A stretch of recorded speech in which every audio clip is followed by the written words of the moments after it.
Police সপ্তাহ উদযাপনের শেষ দিন খোয়াইতে অনুষ্ঠিত বাইক র্যালি। মহিলা ও শিশু নির্যাতন রুখতে তাদের সুরক্ষা এবং সমাজের সকল অংশের মানুষের মধ্যে সচেতনতা বৃদ্ধির লক্ষ্যে খোয়াই জেলা পুলিশের উদ্যোগে আজ এক বিশাল বাইক র্যালি অনুষ্ঠিত হয়। খোয়াই জেলা পুলিশ সুপার রানাদিত্য দাস জানান, শুধু পুলিশ নয়, জনগণকেও সচেতন হতে হবে। প্রতিটি পরিবারে মহিলা ও শিশুর সুরক্ষা নিশ্চিত করতে পারলেই সমাজ পরিবর্তন হবে।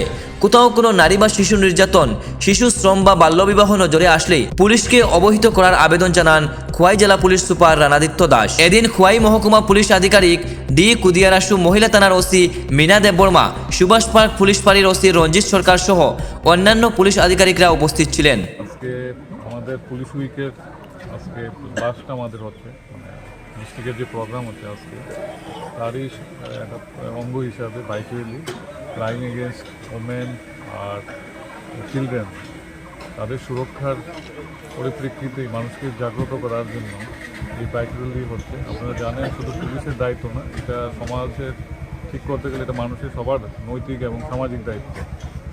তার জন্য মানুষকে জাস্ট অ্যাওয়ার করা যে কোনো জায়গাতেই যদি শিশুর কোনো আর নারীদের যদি কোনো আইনগত মানে কোনো নির্যাতন হয় বা শিশু শ্রম হয় বা বাল্যবিবাহ হয়, পুলিশকে জানানো আর আইনের আশ্রয় নেওয়া।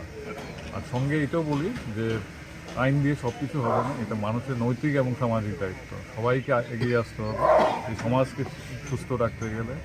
একটা পরিবার সবটাই নির্ভর করে, একটা সমাজ তৈরি হয়, একটা সুস্থ পরিবারের থেকে একটা সুস্থ সমাজ তৈরি হয়। আর সুস্থ পরিবারটাই নির্ভর করে নারীদের উপর আর শিশুদের উপর। তারই পরিপ্রেক্ষিতে আমাদের আজকে বাইক র্যালি।